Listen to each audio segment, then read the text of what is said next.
जानिब से पेश किया गया है। इसके अलावा हमारे खतीब व इमाम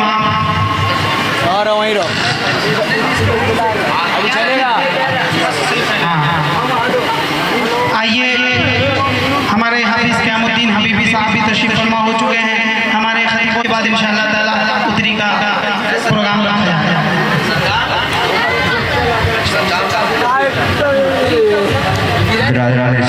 अस्सलामु अलैकुम रहमतुल्लाहि व बरकातुहू।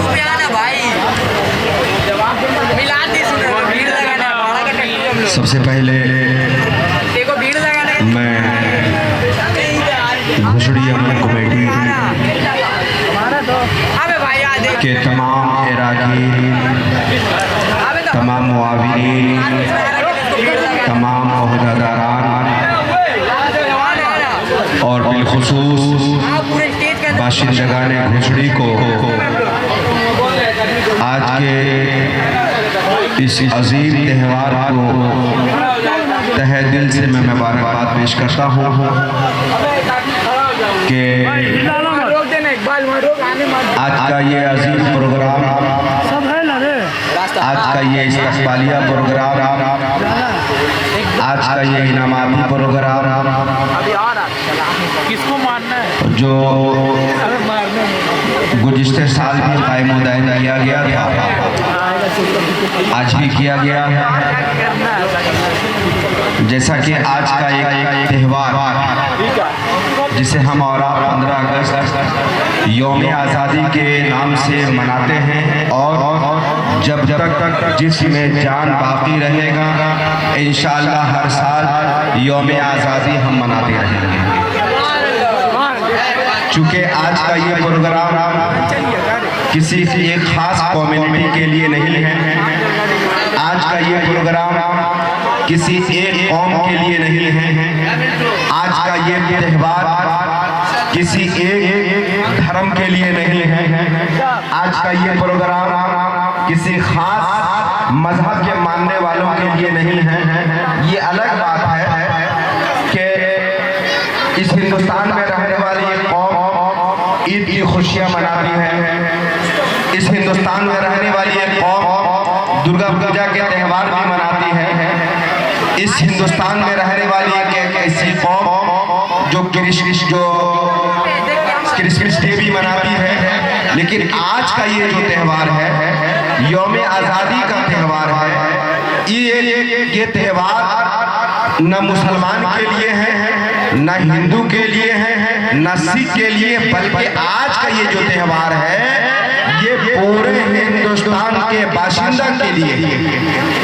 आज की जो ये आज़ादी हमें मिली है, आज जो हमें अपना हुकूक जो मिला है, ये यूं ही मुफ्त में नहीं मिला, बल्कि हमारे बेशुमार उलमा की कुर्बानी का नतीजा है जो आज ये हमें आज़ादी मिली है। आज हमने, हमारे कौम के सरबराहों ने इस मुल्क की आज़ादी के लिए अपना जिगर पेश किया है, अपना लहू पेश किया है, अपने माल को पेश किया है।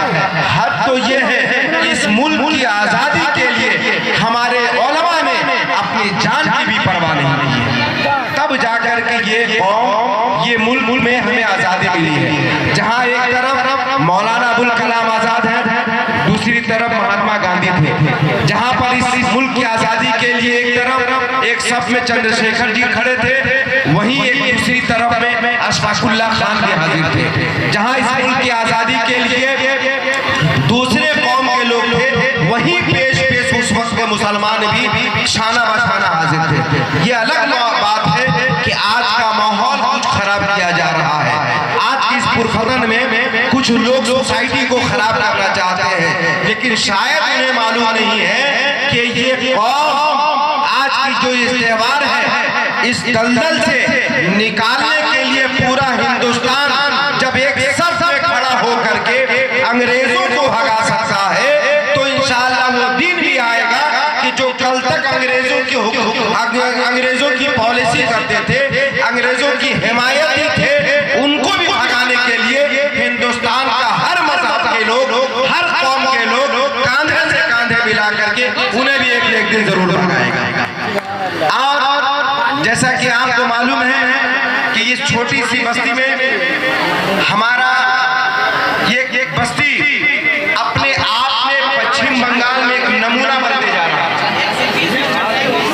माशाल्लाह, एक नमूना बनता जा रहा है। कल तक हमारे बस्ती में लोग तरह तरह के दूसरे जगह के लोग ताना देते थे, लेकिन अल्लाह का शुक्र है कि हमारा बस्ती एजुकेशन में, हमारे इलाके के बस्ती में एजुकेशन में हर वो मकाम वो हासिल किया है जो पश्चिम बंगाल के किसी और सूबे में शायद हो या ना हो। चूंकि अपने इस छोटी सी बस्ती में डीएम भी मिलेंगे, हमारे इस छोटी बस्ती में इंस्पेक्टर भी मिलेंगे, हमारे इस छोटी बस्ती में असिस्टेंट कमिश्नर जीएसटी भी मिलेंगे, हमारी इस छोटी सी बस्ती में इनकम टैक्स ऑफिसर भी मिलेंगे, हमारी इस छोटी सी बस्ती में बेहतरीन आने वाले दिनों में इस बस्ती से एमबीबीएस डॉक्टर भी मिलेंगे, हमारी इस छोटी सी बस्ती में आने वाला दिन में आईएएस भी नजर आएगा, हमारी इस छोटी सी बस्ती में आने वाला दिन में आईपीएस भी नजर आएगा। क्यों? कि हमारे बच्चों के अंदर तालीम में बेदारी आ चुकी है, हमारे बच्चे तालीम की अहमियत को समझने लगे। यही वजह है कि आज एक ड्राइंग कंपटीशन छोटा सा किया गया था जिसमें 120 बच्चों ने शामिल हुआ, 120 बच्चे।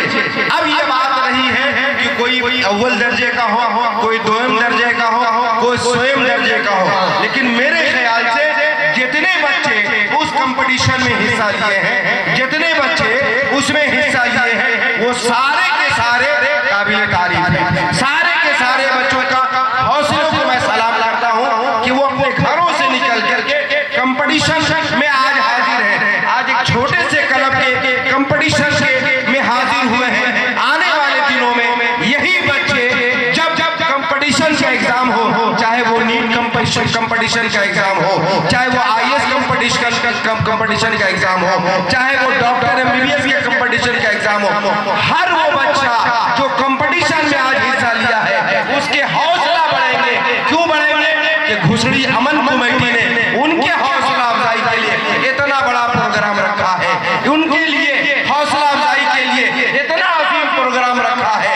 उन बच्चों का हौसला बुलंद होगा और यही बच्चे कल निकल करके आईएएस भी बनते नजर आएंगे, यही बच्चे कल डॉक्टर बनते हुए नजर आएंगे, यही बच्चे कल मुल्क के नाम रोशन करेंगे। इस बस्ती का भी नाम रोशन होगा, उनके माँ बाप का भी नाम रोशन होगा, पश्चिम बंगाल का भी नाम रोशन होगा और पूरे मुल्क हिंदुस्तान का नाम रोशन होगा। इन्हीं चंद बातों के साथ मैं अपनी गुफ्तगू को इसलिए खत्म कर रहा हूँ कि मैं कौम के नौजवानों से, बच्चों से मेरी गुजारिश है कि हमारे बस्ती में अब तक तो सब नजर आए हैं, सिर्फ दो चीज की कमी रह गई, एक आईएएस और दूसरा आईपीएस। मैं उन नौजवानों को हौसला मुबारकबाद देता हूँ कि इंशाअल्लाह ताला वो दिन भी घुसड़ी की आवाम देखेगी, वो दिन भी पश्चिम बंगाल के लोग देखेंगे, वो दिन भी पूरे हिंदुस्तान के लोग जानेंगे कि घुसड़ी एक छोटी सी बस्ती है। इस बस्ती से बच्चा आईएएस बनता हुआ नजर आ रहा है, बच्चा आईपीएस बनता हुआ नजर आ रहा है। वो दिन ज्यादा दूर नहीं है। मैं देख रहा हूँ कि वो कंपटीशन के एग्जाम बहुत जल्द हमारे कौम के बच्चे जरूर हासिल करेंगे। रब्बे कदीर की बारगाह में दुआ है मौला के यौम आजादी के मौके पर हमारे मुल्क को और मजीद तरक्की अता फरमाए, हमारे मुल्क में रहने वाले नौजवानों को और मजीद तरक्की मिले, हमारे कौम के बच्चों को जो स्टूडेंट बच्चे हैं उनकी तालीम में और बेपनाह बरकत आए और वो आला से आला दर्जे का तालीम हासिल करके अपने खानदान का नाम रोशन करें, अपने बस्ती का नाम रोशन करें, अपने इलाके का नाम रोशन करें और पूरे मुल्क हिंदुस्तान का नाम रोशन करें। इन्हीं चंद बातों के साथ अपनी गुफ्तगू खत्म कर रहे हैं। अस्सलाम वालेकुम।